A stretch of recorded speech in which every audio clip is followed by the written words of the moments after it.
It's been a week of unusual coincidence in provision. Several things have come together all at the same time, literally three or four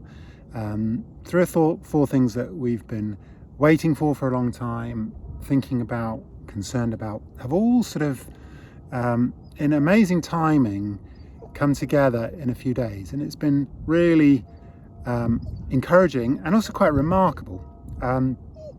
I am sitting up on a crag, and on the crag opposite me there's a rock face. Now I was sitting here, it was probably about a year ago, and I was reading a book by a guy called Belden Lane, and in this book he had this beautiful quote which I read while I was sitting here, and it said something like, I can't remember it precisely, it said something like, nature teaches us that we can't always see what we think we see. And that phrase, whatever it was exactly, really stuck in my mind and got me thinking. And I was looking at the crag opposite, just where those kind of bushes are. And quite often when I'm in this area, I see Ibex. So I was curious if I would see some Ibex while I was here. And I could smell this quite kind of strong, pungent, goaty smell. And I was convinced that the Ibex were in the area. So I was looking at the crag opposite, and I was staring quite intently, and I could see that both my dogs were quite alert, and I was thinking, I'm sure they're there. But literally I was staring at the rock face opposite for 10 minutes or so, and I could not see a thing.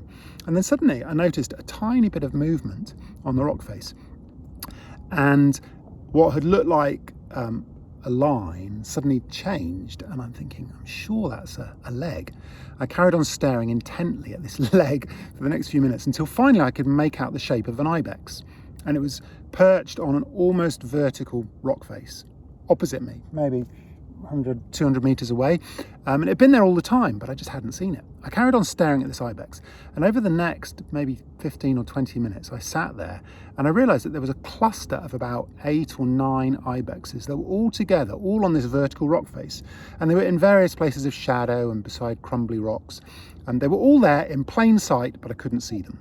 And eventually I made out all of these Ibex, but I could never see them all at the same time. I would see one and then I would lose it in the shadows, and then I would see another.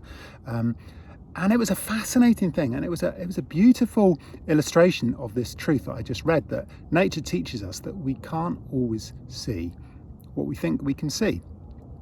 And I've thought about that quite a lot over recent times. Those Ibex were there all along, but I only saw them at the last moment. I was walking in the woods with some friends, and I told this story on another video in December, so about 6 months ago, on a burnt piece of hillside. And suddenly on the pathway we came across this stunningly beautiful yellow spotted salamander, a kind of lizard. Very unique. I'd never seen one before in my life. Absolutely beautiful. We were staring at this salamander for quite a while. Eventually we carried on walking, and then a few hundred meters later we met a second one.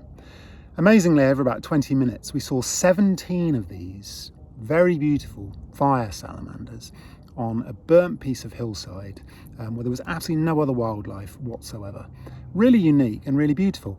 And as I thought about that over the coming days, again, I thought, that's really amazing. These salamanders were obviously out there in the woodland, hidden away, and we could have been completely oblivious to them until they came to the pathway. And the moment they were on the path, I saw them. They were there in full sight. And it's quite remarkable to see salamander after salamander after salamander.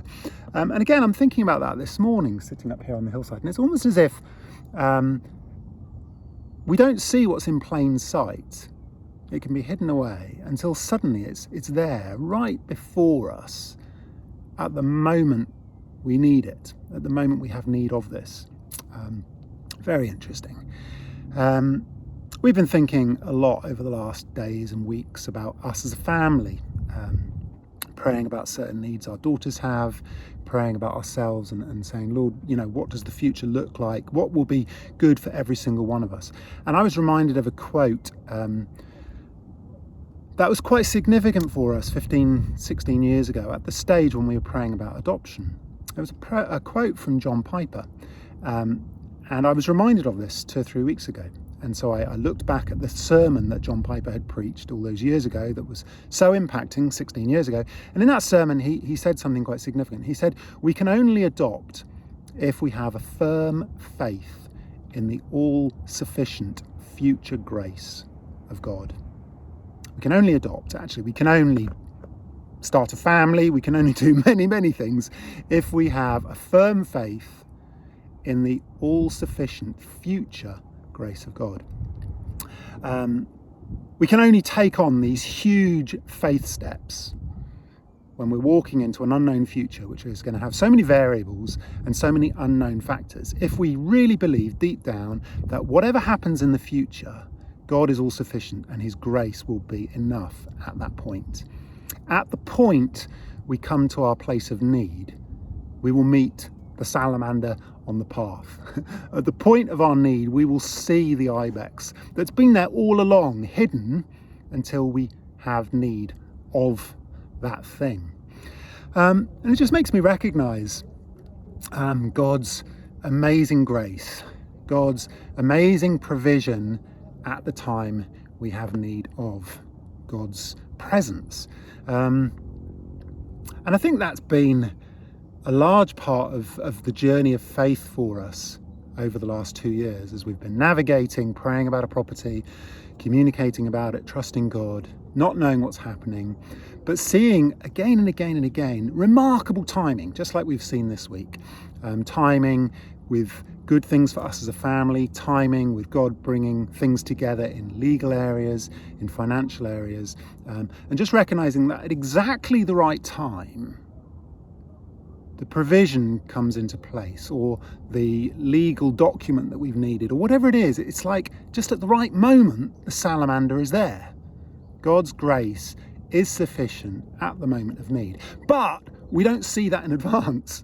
We walk forwards, kind of not blindly, but we walk forwards, trusting the compass bearing that God has given us, but not knowing what's going to happen when we go around the next corner.